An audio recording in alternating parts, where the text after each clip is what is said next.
بسم اللہ الرحمن الرحیم۔ لاکھوں درود پاک حضرت محمد صلی اللہ علیہ وآلہ وسلم اور آپ صلی اللہ علیہ وآلہ وسلم کی آل پر۔ السلام علیکم، میرا نام افتخار احمد ہے اور آپ میرا یوٹیوب چینل نالج دیکھ رہے ہیں۔ میری آج کی ویڈیو کا عنوان ہے دلیپ کمار۔ دلیپ کمار کا اصلی نام یوسف خان تھا اور وہ غیر منقسم ہندوستان کے شہر پشاور میں ایک آوان خاندان میں 11 دسمبر 1922 کو پیدا ہوئے تھے۔ ان کے والد کا نام لالا غلام سرور آوان جبکہ والدہ کا نام عائشہ بیگم تھا۔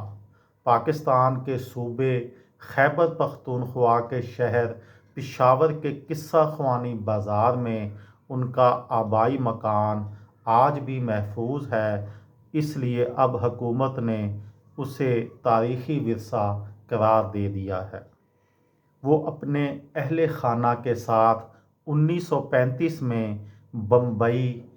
ممبئی جو ان دنوں بمبئی تھا، کاروبار کے سلسلے میں منتقل ہوئے۔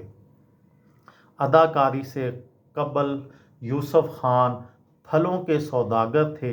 یہ کام وہ اپنے والد کے ساتھ کرتے رہے۔ بعد ازاں انہوں نے پونا کے فوجی کینٹین میں پھلوں کی ایک اسٹال لگا رکھی تھی۔ کینٹین میں ان کے تیار کردہ سینڈوچ کافی مشہور تھے، لیکن اسی کینٹین میں ایک روز بھارت کی جنگ آزادی کی حمایت کرنے کے سبب انہیں گرفتار کر لیا گیا۔ ان کا کام بند ہو گیا۔ پہلے اپنے ان تجربات کا ذکر دلیپ کمار نے اپنی سوانح عمری the statesman and the shadow شیڈو میں کیا ہے۔ اس واقعے کے بعد دلیپ کمار بمبئی واپس آ گئے اور والد صاحب کے کاروبار میں ہاتھ بٹانے لگے۔ انہوں نے تکیوں کی فروخت کا کام بھی کیا جو کامیاب نہیں ہو سکا۔ ایک بار ان کے والد نے نینی تال جا کر سیب کا باغ خریدنے کا کام انہیں سونپا تو دلیپ کمار 1 روپے بیانہ دے کر معاہدہ کر آئے۔ انہیں اس کے لیے والد صاحب سے خوب شاباشی حاصل ہوئی۔ اس وقت کی معروف اداکارہ دیویکا رانی اور ان کے شوہر ہمانشو رائے کی نظر دلیپ کمار پر پڑی۔ اس خوبرو نوجوان سے بات چیت کے بعد انہیں فلم میں اداکاری کی پیشکش کی گئی۔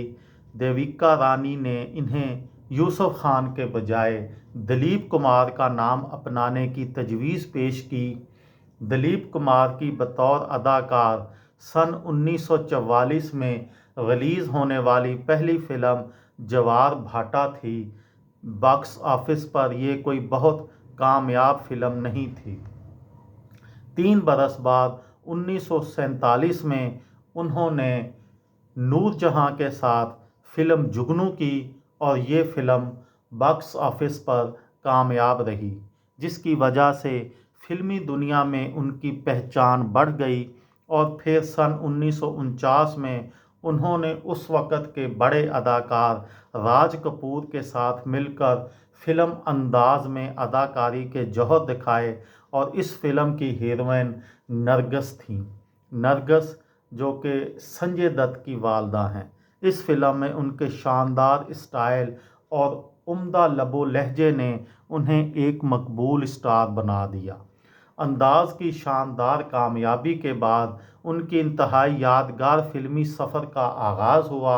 سن 1951 میں انہوں نے فلم دیدار کی اور اگلے ہی برس ان کی مشہور فلم داغ ریلیز ہوئی۔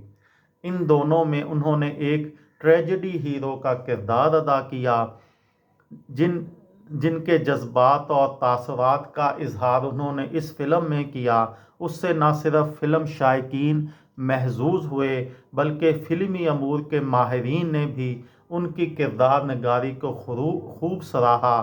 داغ فلم میں بہترین اداکاری کے لیے انہیں پہلے فلم فیئر ایوارڈ سے نوازا گیا۔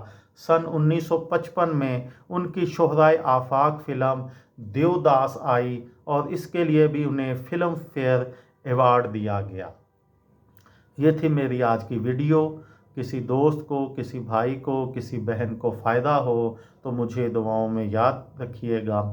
دل دل پاکستان، جان جان پاکستان۔ السلام علیکم۔